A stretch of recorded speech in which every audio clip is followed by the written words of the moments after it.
रात के वक्त काली बिल्ली की चीख और आवाज या कुत्ते के भौंकने की आवाज बहुत डिस्टर्ब करती। कहीं ऐसी तो नहीं कि वो होती सफेद और अंधेरे में काली लगती। खैर अगर होगी कि प्लीज जिन्होंने लिखा माइंड ना कीजिए, मैं थोड़ा सा जगाना चाहती हूँ लोगों को, इसलिए जरा सा फन बीच में ले आती हूँ। ऐसा है कि वाकई ये बड़ी तकलीफ देह आवाज होती है। बाद में बिल्ली ऐसा रोना शुरू करती कि चुप ही नहीं करती।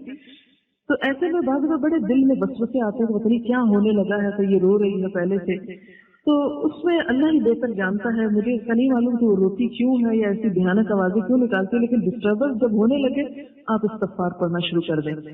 ऐसे मौकों पर इस्तगफार और ला हौल वला कुव्वत पढ़ना बहुत जरूरी है, क्योंकि उसका फायदा ये होता है कि जब इंसान इस्तगफार करता है तो अल्लाह ताला हर गम और दुख से निकलने का रास्ता बना देते हैं। अगर वो किसी ऐसी वजह से रो रही, कोई तकलीफ, बाद को जानवर बिफोर टाइम कुछ चीजें फील कर जाते हैं, उनको वो कुछ नजर आ रहा होता है शायद जो हमें नहीं नजर आ रहा होता, तो भी इस्तगफार और या हय्यु या कय्यूम बिरहमतिक अस्तगीथ जो है आपको इंशाल्लाह फायदा दे।